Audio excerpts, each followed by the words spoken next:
Ignition sequence starts. 6, 5, 4, 3, 2, 1, 0. All engine running. Liftoff. We have a liftoff.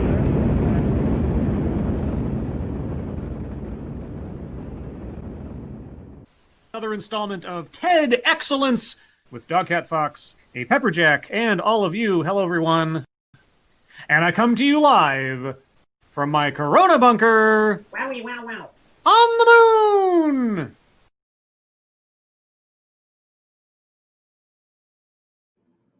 Yes, hello everyone, and welcome to another installment of TEDXcellence. It is a wonderful day. That little bit of video was courtesy of Adonis Bartolotti, a little promo / introduction thing. And I'm very grateful for his work on that. That was amazing. I love it. I just wanted to share it with all of you. I'll be adding that to the ads and promos playlist on my channel presently. But yes, it is another episode of TEDXcellence. Today we're going to find out about creating personal space for your identity. And I'm coming to you live from my Corona bunker on the moon with Dogcat Fox, a Pepperjack, and all of you. Hello, everyone. Welcome to Monday. Miscellaneous Monday. Oh, where did the weekend go? Now it's behind us now. A new week is here. And what do I have for you today? I don't know. I went off the title.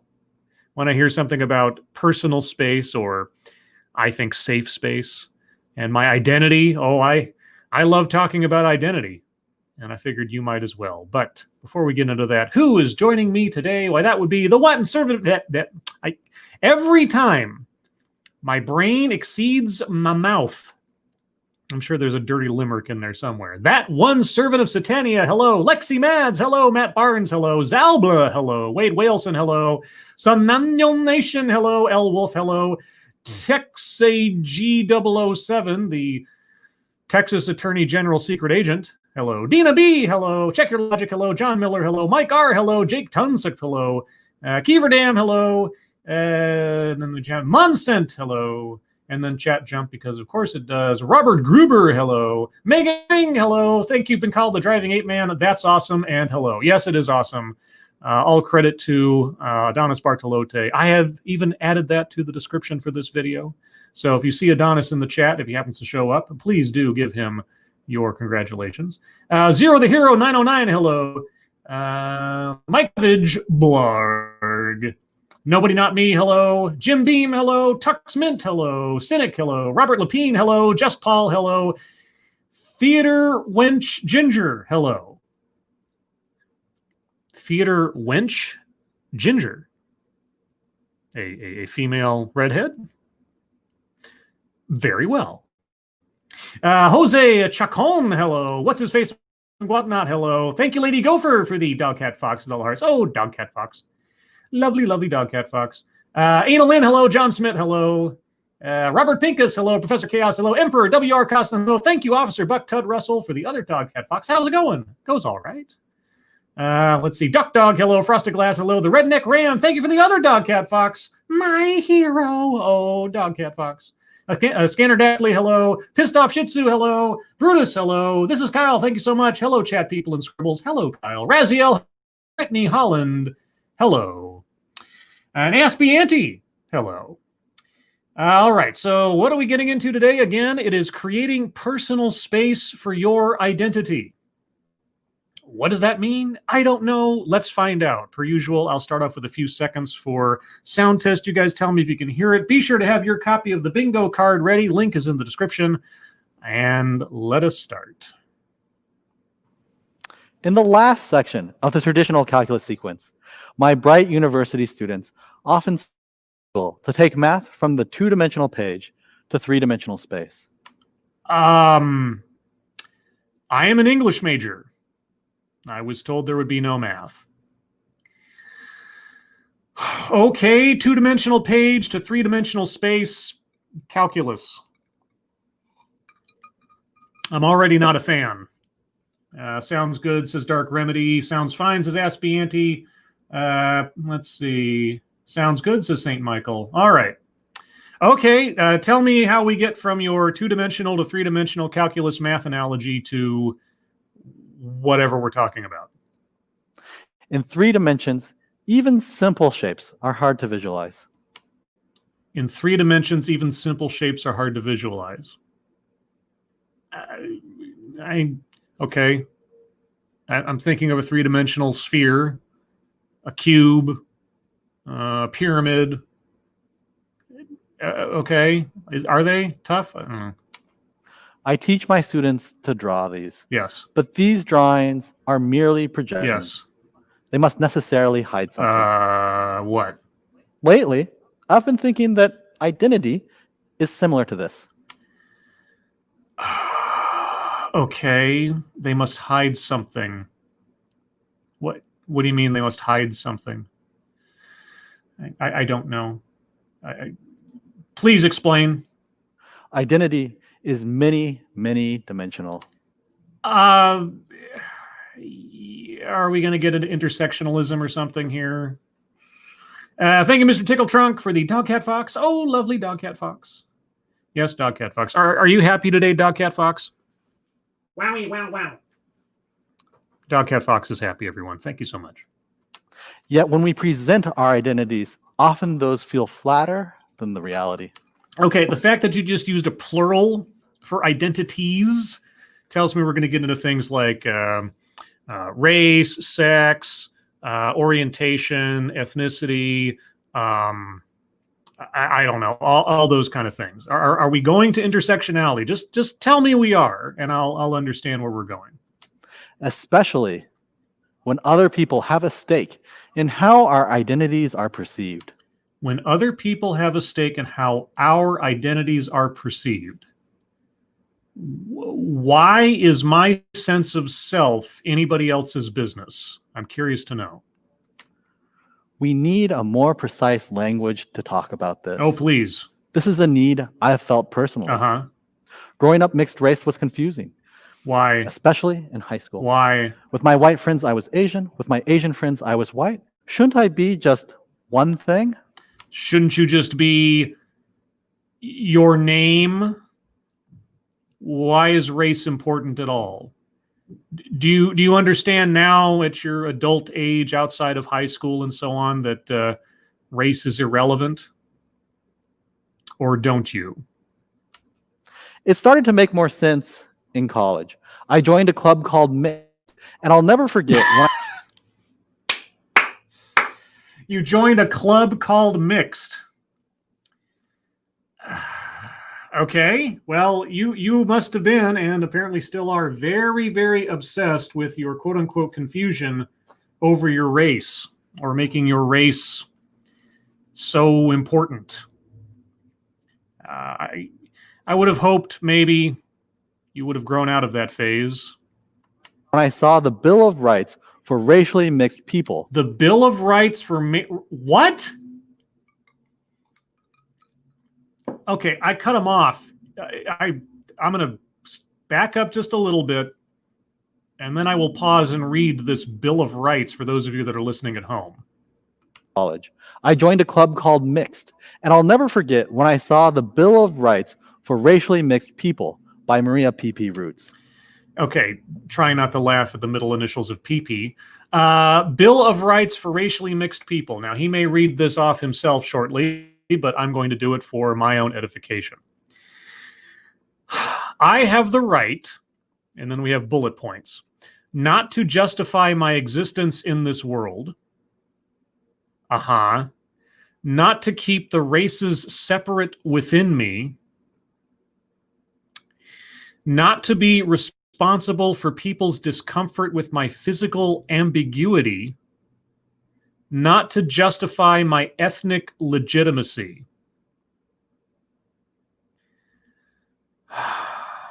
Okay. Continuing, I have the right to identify myself differently than strangers expect me to identify. Should I circle assumes motives already on there? To identify myself differently from how my parents identify me. To identify myself differently from my brothers and sisters. To identify myself differently in different situations.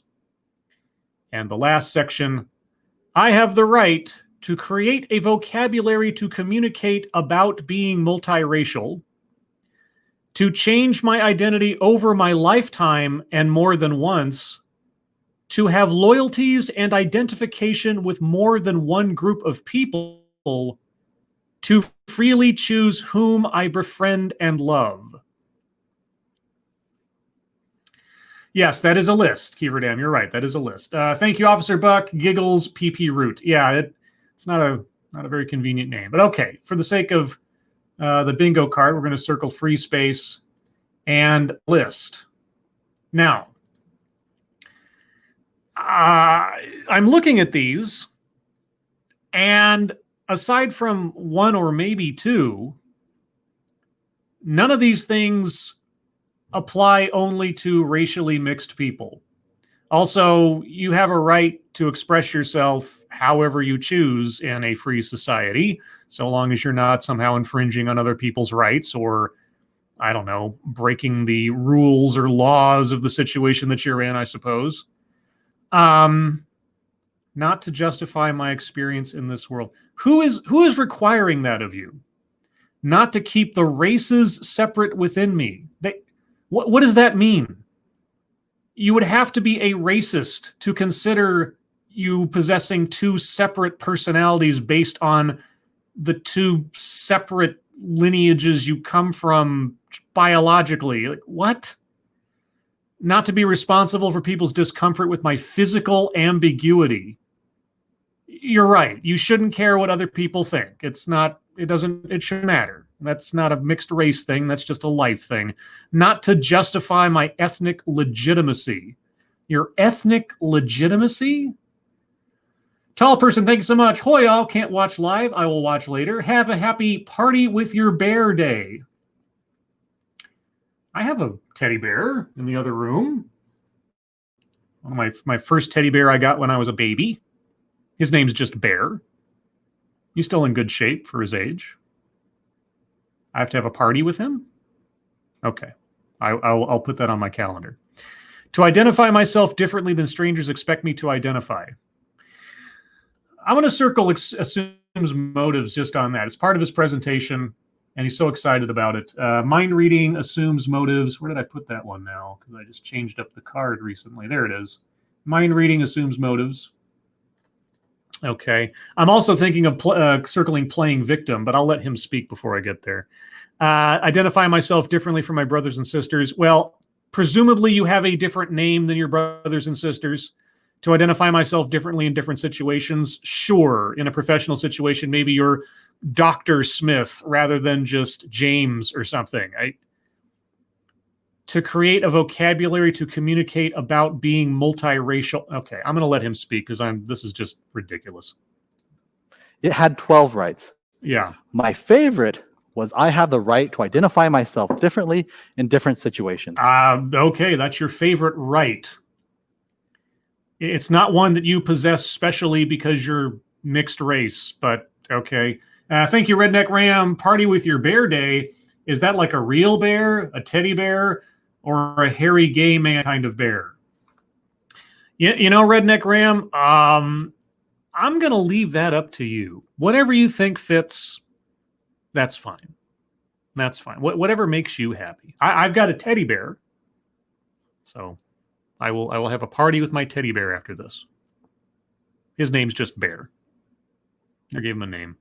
Well, I mean, Bear's a name, I guess. All right. Anyway, I have the right to identify myself differently in different situations. That's your favorite right granted you by PP Root.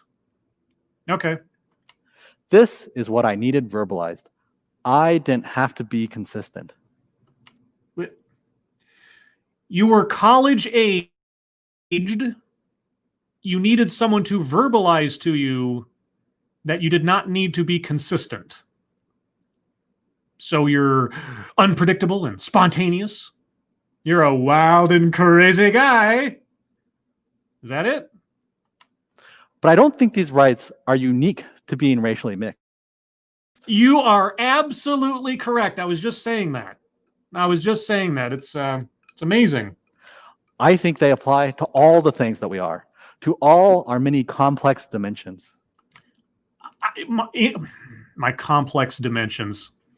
What are my complex dimensions? What are the aspects of my identity? In our speaker's opinion, I'm very curious to know, what does he consider my identity? How do I identify myself? You know, because when I think of identity, I think of my name. And that's about it. There are things that I like. There are things that I are more knowledgeable about than other things. There are things that probably make me unique from the next person with my same name, and so on and so forth, certainly. But I don't think of my passion for the Hunt for Red October as an identity. I don't think of my ridiculous and almost mind-numbing comic book knowledge as an aspect of my identity.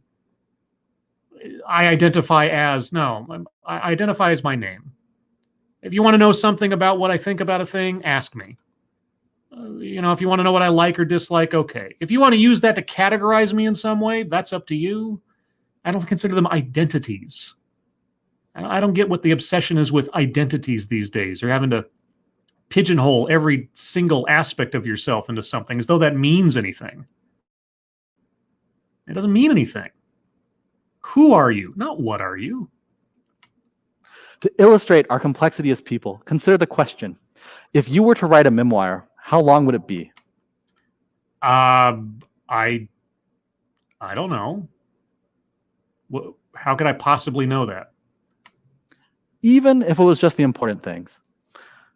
The friendships that shaped you, the heartaches that lingered, the lessons you learned in defeat. And none of those things are identities. Experiences are not identities. Race is not an identity. Ethnicity is not an identity. Gender is not an identity. And on and on and on. Your experience, having my heart broken. Okay, let's just take that for a second. And you can put any iteration of events surrounding such a thing, right? Having your heart broken. What does that say about you as an individual? Nothing. Absolutely nothing. You should have taken the red snapper. You so stupid. It says nothing. Friendships. Okay, having a friend, making a friend. But what does that say about anybody? Nothing. There have been tyrants and saints that have made friends. There have been tyrants and saints who have had their heart broken. Says nothing. Okay, try again. It would still be long, right? Right. If memoirs were short, what would therapists talk about? If memoirs were short, what would therapists talk about? That sounds like something the Riddler would ask Batman. Memoirs are long because people are complex. Or because people are very full of themselves and want to talk about themselves a lot. I mean, memoirs are an act of masturbation after a fashion. That anybody would think that your personal experiences are so great and so important that other people want to read about them. But thank you, Mr. Tickle Trunk. Bonus points for the Wheel of Fish reference. Yeah, I know, right? You take the red snapper. Oh, what's in the box? Weaver, you're so stupid. Anyway. And complex people have complex identities. Okay. Tell me what a complex person is versus a simple person. What is a complex person made up of? Tell me what a complex... Are you a complex person? Or are you a simple person? If you're a simple person, are you less interesting than the complex person? Like, what do you mean? But it's too much to be all at once. You can't be your whole identity at the same time. I am Scribelite right now. Every minute of every day that I'm conscious, I am me, and it's not so much to bear because I'm me. What are you talking about yourself? Because honestly, if you're looking that the Bill of Rights thing, and you consider yourself to be somehow two separate worlds inside your own body, your white identity and your Asian identity, and two separate cultures and two separate groups of friends, and you've got the worlds colliding inside your head every second of every day because you're trying to assess, am I looking at this through the eyes of an Asian man, or am I looking at this through the eyes of a white man? You know what I call that? That sounds like a personal problem. It sounds like self-created stress. Stress that does not need to exist. I really hope you find a way out of it, because I think you're doing yourself some harm if that is what you're doing, because that's what it sounds like you're doing. But that's not a bad thing. It's not a bad thing. Wait a sec. You just said, hold on. It's not a bad thing to not be able to handle. Wait. Too much to be all at once. You can't be your whole identity at the same time. That is not a bad thing. You cannot be comfortable with yourself at any moment if you're complex. That's not a bad thing. What? How is that not a bad thing? Thank you, Officer Buck. So my identity is like clothes. I can only put on so many at one time. I guess. You know, some people like to dress in layers. I guess. I don't know. But that's not a bad thing. It's okay to want to be someone different with your parents, and someone different with your boss, and someone different with your lover. Those are not identities.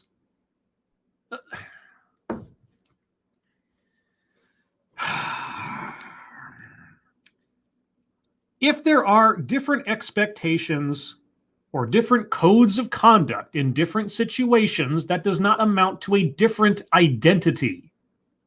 You're just metering your behavior for the situation. That doesn't make you a new person or a different person or something. Because you're right. I would probably act a lot differently with my lover than I would at work. I think that just makes sense. Same thing goes for family. But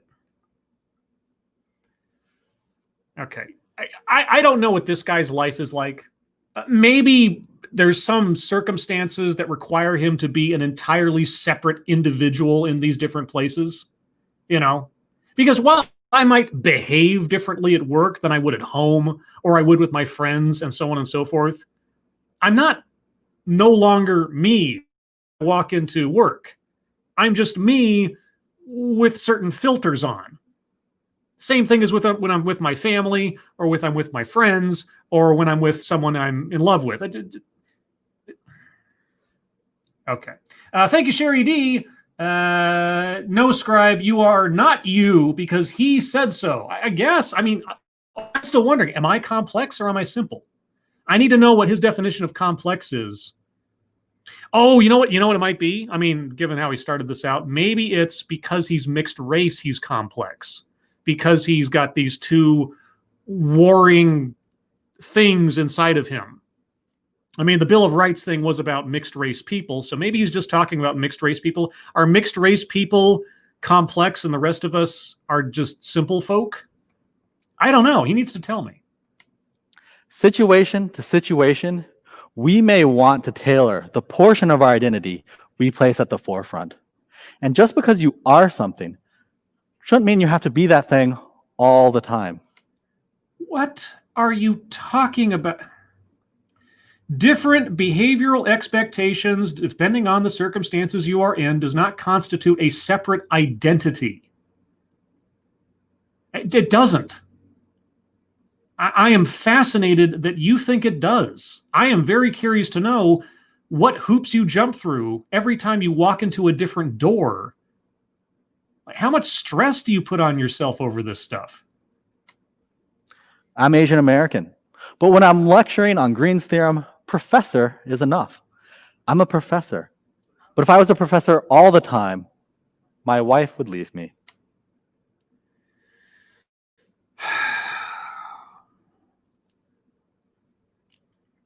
Uh-huh. And with my kids, I just want to be a good dad. This process where we choose which portion of ourselves we want to place at the forefront is what I want to talk about today. What portion of yourself is relevant to the circumstance?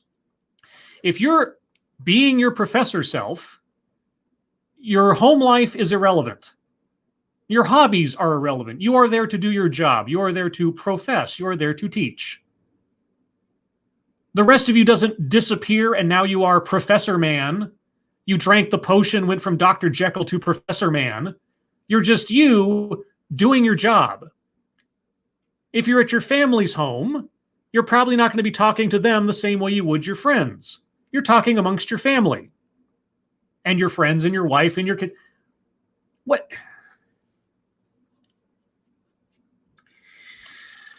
Oh boy. I've said this before. I'm fascinated when I hear things like this from people because I always wonder what it must be like to move through the world behind this person's eyes, how they must process everything around them through this belief system. Whatever belief system they're professing on the day that just doesn't make any sense to me. This guy must be under so much stress all the time, having to reassess his own existence every time he walks into a different situation. He's Asian American, but he's a professor. But he's also a dad, but he's also a son. But he's also a father.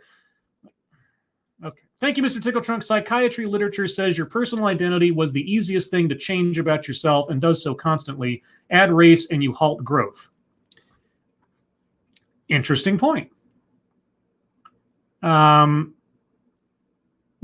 something immutable.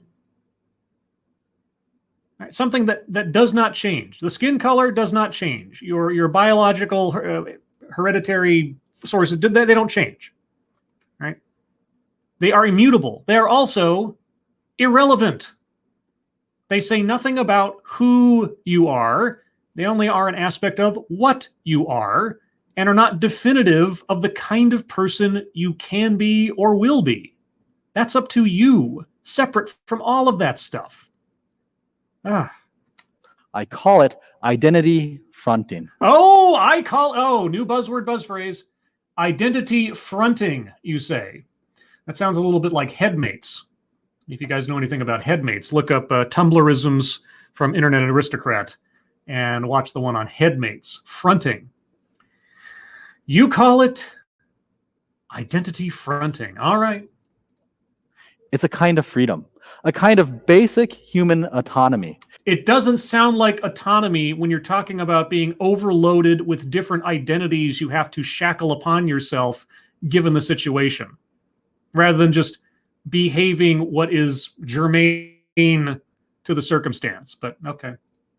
It's how your complex identity can be a resource rather than a constraint. I'm getting ready to circle word salad, dude. But sometimes we don't get to choose how we express our identities. We don't get to because someone else keeps doing it for us. Oh, do tell. Let's call that identity pushing. Okay, let's. Sometimes it's subtle. Other times it's explicit. Uh-oh, are we getting into microaggressions at some point here? Oh, tell me we're going to get into microaggressions. It could be a passing remark that simply reminds you that while you think you're being professional, you're being heard as a representative of your race. Microaggressions, he doesn't have to say the word. That's exactly what it is. Microaggressions and conscious bias. Circling that on the board. Okay, word salad and plays victim are both on the chopping block at some point in the near future. Kiever Dam. Yeah, I've already circled new buzz phrase. Oh, here, I'll go over the bingo card real quick. Okay, so marginalization, not yet, although he's gotten, it's been implied a little bit. Takes credit for something done, experienced by others in their demographic. Well, his demographic is mixed race, as he's so explicitly told us this point. And the Bill of Rights thing. I'll think about that one. Leaves out vital context. Not so far. Feminism, no. Anecdote that probably never happened. He hasn't really given us any anecdotes. Contradicts own point or argument. I'll wait on that one. Toxic, no. Plays victim. Yeah, I'm going to circle plays victim. He's already telling us that he lives in a complex world and people do this and that to them and everything else. Word salad, I will probably be circling that. I just want to wait a little bit and see if something more concrete occurs. Benevolent condescension, I have a feeling we're going to get there. Patriarchy, no. Wage gap, no. Systemic institutional, not yet. Privilege, no. Childhood or family anecdote. He's talked about his family and growing up at school, circling that one. Self-vilification, wretchedness. I'm going to sit on that again for a minute. I don't know that he's vilified or wretcheded himself yet. He said he's complex and had all these struggles. We'll see. Equity, no. Weightless example. I don't know that he's given us any examples yet that have been completely off point.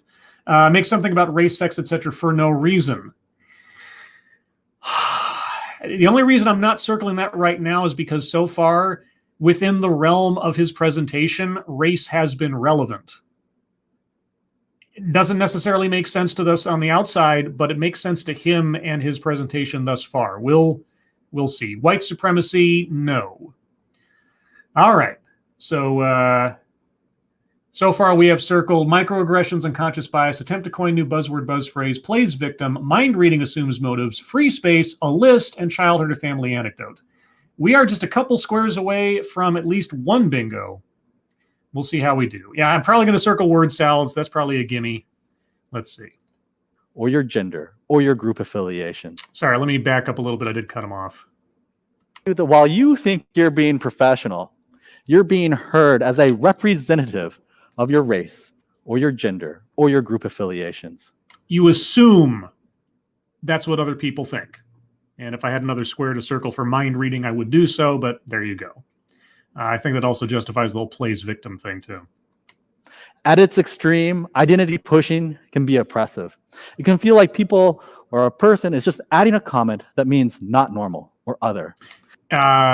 You might be taking offense at something innocuous because you are paranoid about how other people see you, which I thought was one of those rights on your Bill of Rights that you empowered yourself with. But, okay. If it feels like it's putting you in your place, it might be doing that. You're being denied control of your identity. Your identity is being pushed by someone else for their purposes. Wow, you sound a little bitter. Okay.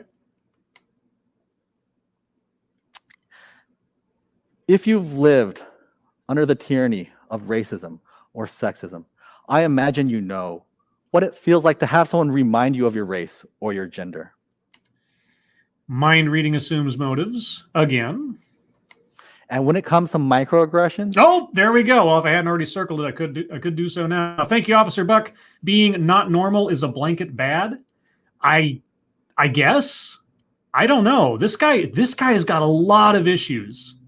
He's got a lot of deep-seated issues about his sense of self, his sense of identity. I sense this guy's got a lot of anger issues. It's identity pushing that makes their sting so personal. You got a lot of grudges, don't you, dude? Lot of grudges. Yet, even if you've always been sort of a member of the majority group, I suspect you know what it feels like to have your identity pushed. The majority group. Okay, I'm not circling white supremacy yet, but we'll see. It can be that feeling when your parents bring up awkward facts about your childhood in front of your friends.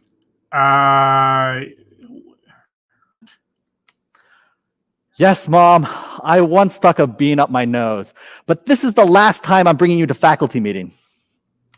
Oh, was that supposed to be a joke? Okay. This might also sound familiar if you've been bullied. If you've been bullied, you know what it feels like to have your identity pushed. Okay. Takes credit for something done experienced by others in their demographic. Yeah, he's making a whole lot of assumptions of what he and everybody else like him experiences. So I'm circling that one. Oh boy. Bullies take facets of your identity and turn them into jabs, even things that should be accomplishments. Again, I have to assume you had a lot of deep-seated resentments and anger from your growing up. Bullies make it clear how identity pushing can be a power play. More generally, you can see the link between power and pushing when you consider when is it most important to be tactful. It's most important to be tactful when the other person is significantly more powerful than you are.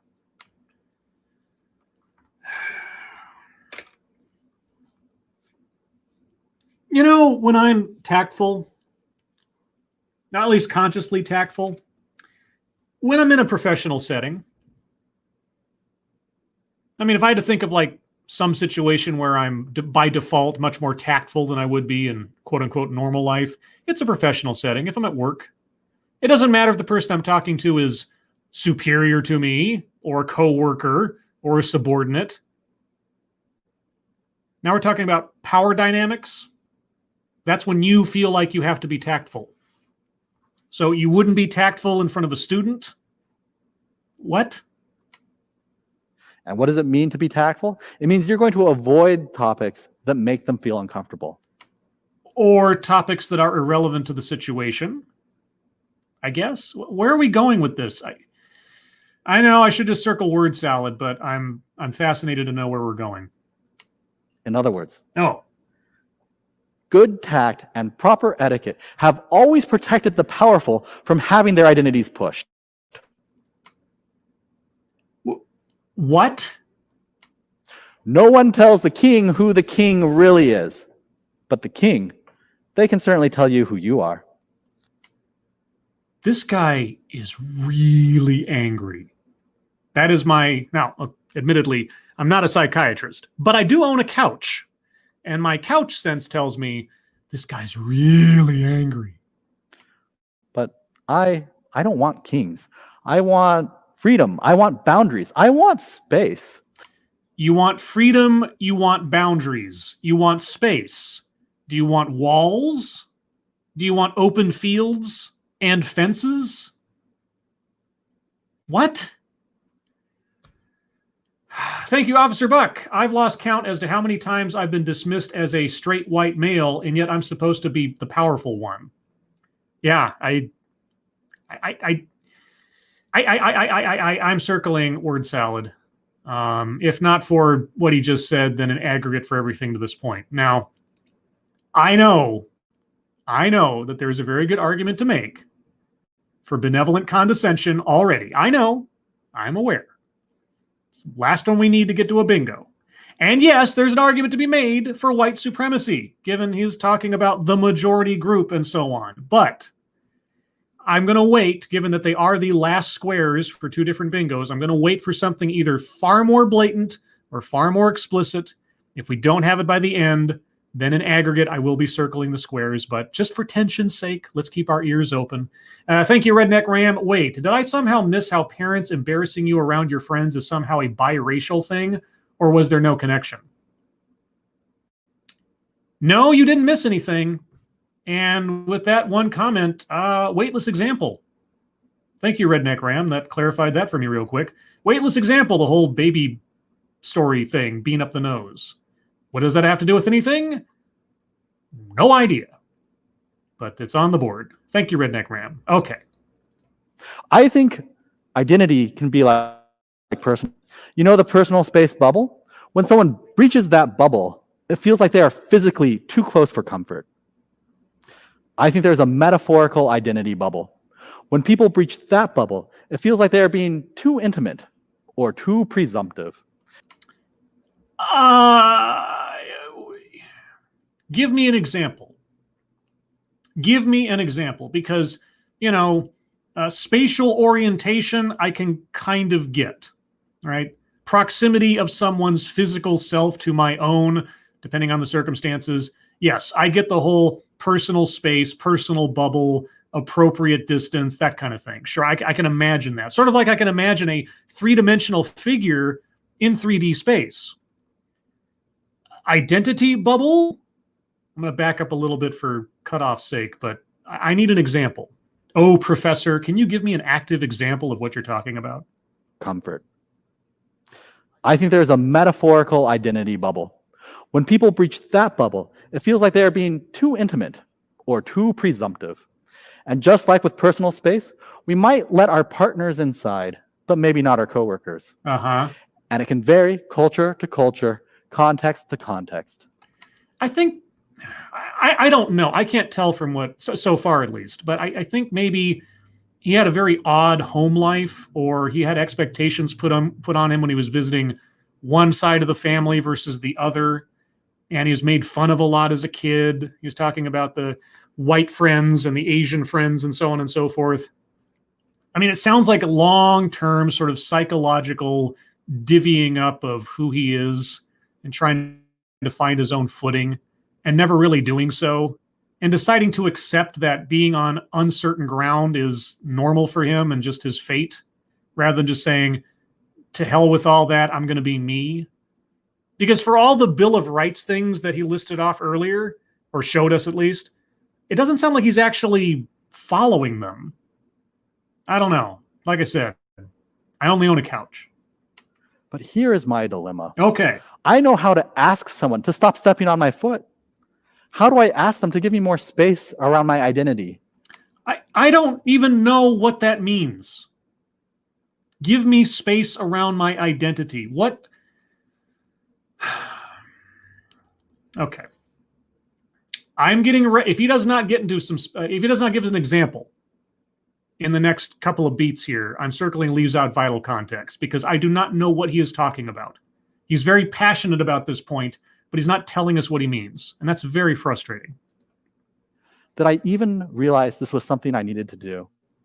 Whether we can communicate our needs is fundamental to the health of our communities. What? I want a language for identity that brings our colleagues, friends, and family closer. Okay, I'm circling leaves out vital context. I got a feel. I'll take it back if he changes tunes here a second, but I've got a feeling he's not going to tell us anything about what he's talking about. One that centers the conversation on my goals and my needs, and not on someone else's hidden intentions. You are not the center of anybody else's universe that does not choose to make you so. Your needs, your feelings are not my problem. Okay? Your self-esteem is not my responsibility. The operative word in self-esteem is self. You are responsible for your own self-esteem. You're not going to make the rest of the world just caper to you on a whim because you feel bad or you feel insecure. Hate to tell you, that's life. So find your own way of standing up inside and for yourself, or continue to suffer waiting for other people to make you feel good. I guess it's worked for you to some extent so far, but it ain't going to change. I don't know anyone who has cracked this problem. You know why that is? Do you know why that is? Have you sussed out why that might be? But let me demo my attempt. Oh, okay. Well, hey, I'll take an example. Consider your coworker has just said, well, with your kids, I figured you'd prefer a less time-consuming project. Well, with your kids, I figure you'd prefer a less time-consuming.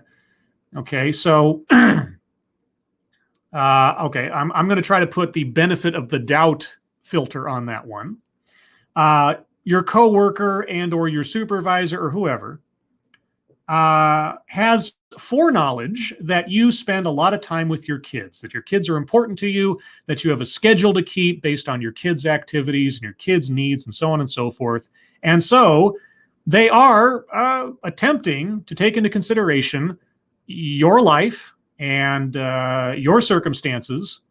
And yeah, they're being, at least from a benefit of the doubt perspective, thoughtful, considerate. Okay.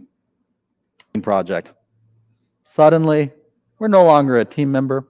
We are the parent team member. So you see that as a condescension. You see that as a diminishment of you. Is that what I'm to understand? You see someone taking into consideration your life and livelihood and lifestyle and children and so on as an insult? We could debate the implications of that. We could. I would like to, because it seems like you're taking the absolute worst possible interpretation of that, which makes me suspect you do that for everything. But consider saying, it's true, I am a parent. But right now, I want to focus on how my years of experience can solve the problem at hand. You do. You take that as an insult. You take someone being or attempting to be considerate and thoughtful about you as an insult. Okay. You've made that choice, by the way. Notice that we did two things here. First, we acknowledged our identity. We don't want to fight about facts. We're not ashamed of our identity. And we reserve the right to bring it up later. Actually, there's only one thing that happened here. You've got skin thinner than a tissue paper. And you decided to take someone's attempt at being thoughtful or considerate, and maybe it was an awkward attempt, I'll grant you that, but you decided to take that. You decided to take that as a personal insult to your professional acumen. You did that all on your lonesome.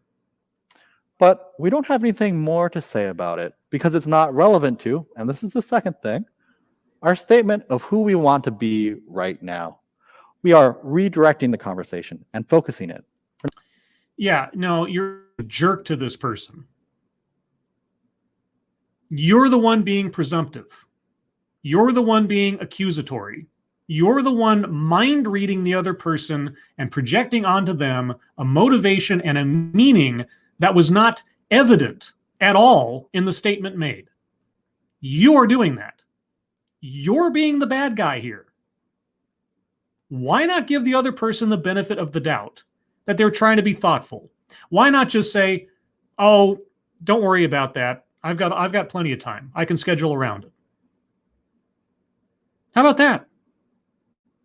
Instead of like reasserting yourself, having to prove once again that you're the man. I'm going to back up a little bit because I did cut him off. Okay. To say about it because it's not relevant to, and this is the second thing, our statement of who we want to be right now. Mm-hmm. We are redirecting the conversation and focusing it. Mm-hmm. We're not shutting it down. Oh, that wasn't a shutdown. That wasn't a shutdown? Really? You weren't shutting that person down. Okay, got it. Of course, any conversation can go sideways, which is why it's important that as a society, we also experiment on how we can be more considerate about how we might be pushing other people's identities. Oh, you want to talk about being considerate? Oh, what was that other person being then? If they were not being considerate in thinking about your children and your free time and your ability to move around and so on and so forth, what were they being? And how are you going to be your version of considerate now if that wasn't considerate? Please tell. Especially when we're establishing a rapport. Generally, if you want to talk about a subject, you can first front something about yourself rather than assuming something about someone else's identity. What? Sorry, who has been assuming what about who again? Who has been projecting the worst case scenario on everyone and everything around them again? Do you even practice what you preach? Or do you just believe yourself to be some pure and innocent and pure as the undriven snow golden god in this scenario? Because you're not sounding like it. Wow. Okay, tell me. Tell me the grand answer. If they want to talk about it, they probably will. It's the difference between offering a conversation and imposing a conversation. Imposing a conversation. Oh, what a burden. Oh my God. Somebody comes up to me and says, hey, you want to talk about the hunt for Red October? Like, how dare you impose that conversation on me? Let me bring up the hunt for Red October. It's my identity. You don't get to push my identity onto me like that. You jerk. Come on. While I want us to be better about how we might be pushing each other's identities, I'm not saying it's never called for. Maybe you need to recruit an ally. I'm not saying that pushing identity is bad. I've just been saying pushing identity has been bad for the last 10 minutes. Thank you, Pecoraro, driving 8-man, as pure as a winter logging road. Yeah, no kidding. I'm going to circle contradicts own point or argument. Pushing an identity can be useful if you're trying to manipulate somebody into being your ally. In every other circumstance, you're being either being oppressed by or making a victim out of somebody by doing so. But if you need an ally, pushing that identity can be very useful. Holy cats. Alex, as a fellow person of X, how can you stand by and let this happen? As a fellow person of X? What? Just know how imposing that might be. What? Stepping back to the societal viewpoint. What? The burdens of identity pushing are not equally shared. What? Underrepresented groups are pushed far more frequently. Okay, marginalization. I'm circling that one for underrepresented groups. It's practically a synonym. Okay. Yet I think the universality of the framework makes it clear that we are not asking for anything special. We are just asking for the same affirmative relationship with our identities that many take for granted. No. You're asking to be catered to specifically on your terms by everybody else. You're asking the entire world to reshape itself to make you happy because you are not happy with yourself. No. The answer is no. Not going to happen. Of course, if you've made a career out of complaining about the fact that it's not happening, I suppose it not happening is your bread and butter. I want us to build communities where we all have access to this affirmative relationship. No, you don't. You want to build something where you get all the affirmation and everybody kowtows to you. Don't pretend like you're doing something beneficial. You know what? Benevolent condescension. Benevolent condescension. He's talking down to me, but saying that he's doing something good for everybody. Well, you know what that means.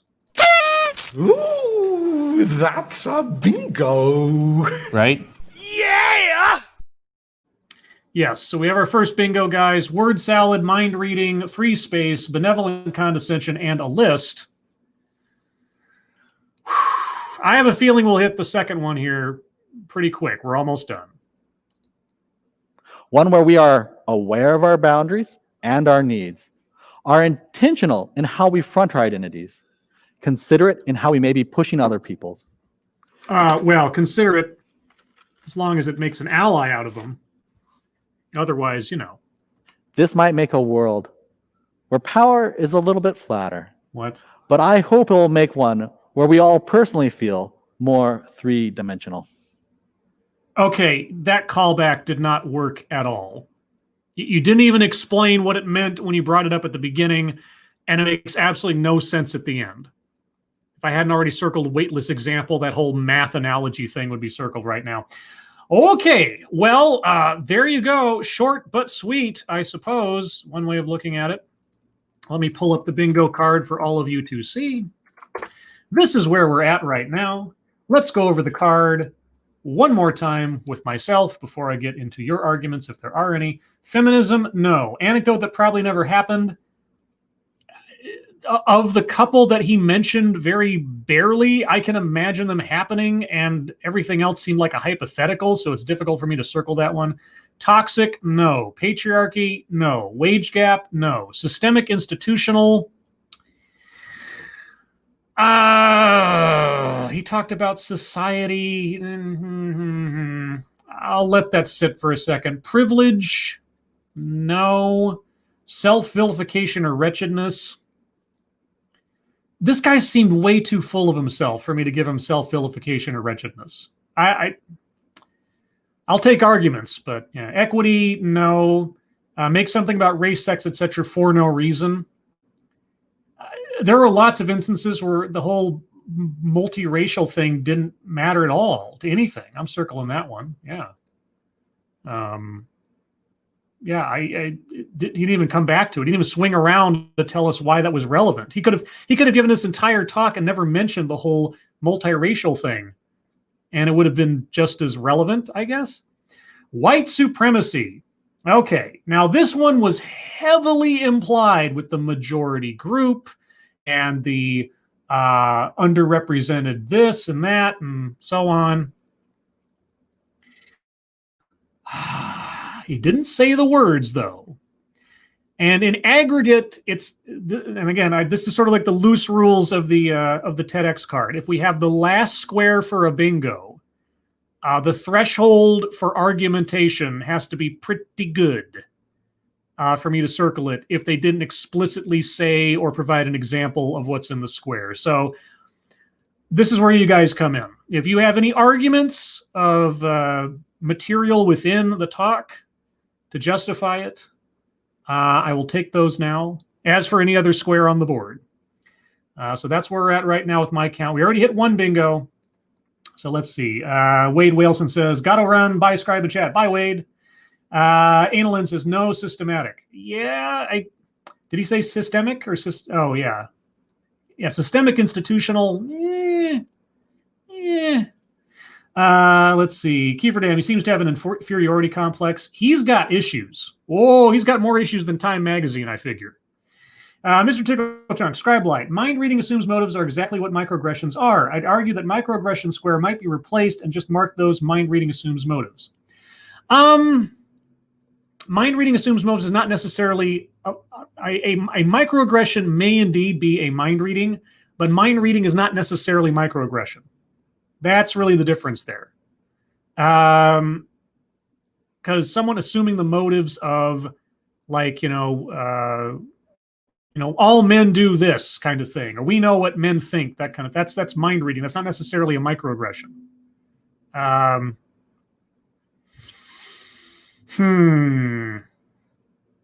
Regardless, I will think about it. I hate combining squares together if they can be two separate things.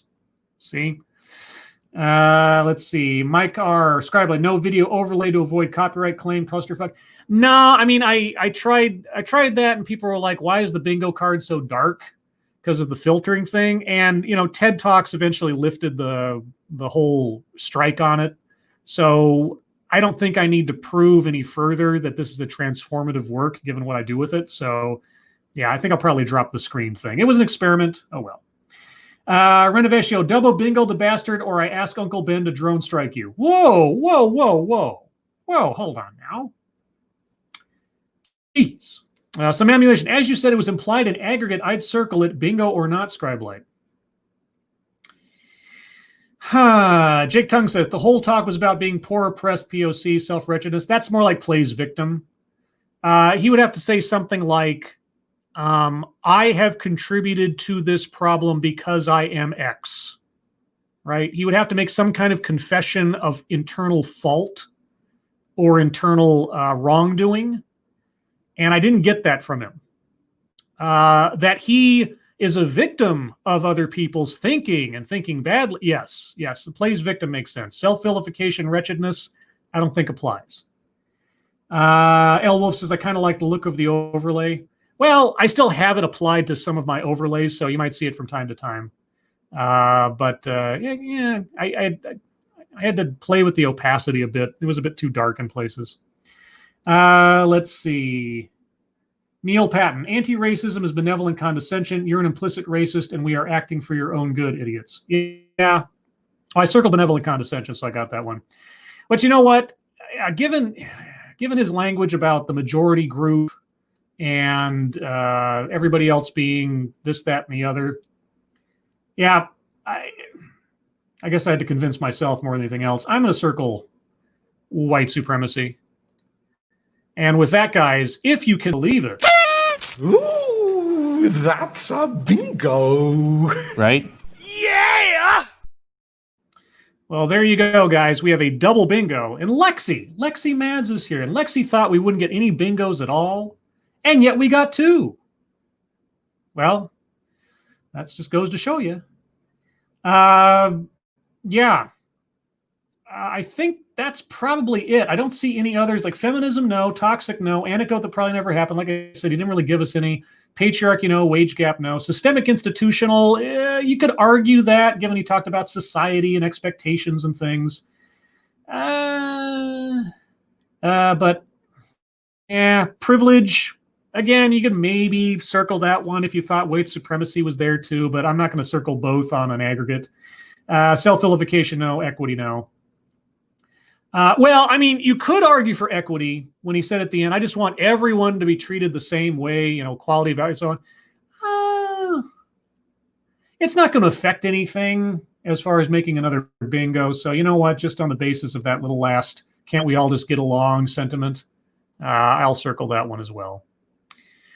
But I think that's about it, guys. That is a pretty full bingo card for a 9-minute and 37-second video, something like that. Yeah, he hit a lot of marks on that one. And throughout the entire thing, I just couldn't take my mind off the fact that this guy, as far as my own psychiatrist mentality is concerned, has a lot of deep-seated issues on self-esteem, self-image, and a lot of grudges against people in his past for making him feel less or something. And, he might have a legitimate argument against past transgressions visited upon him by other people. He might.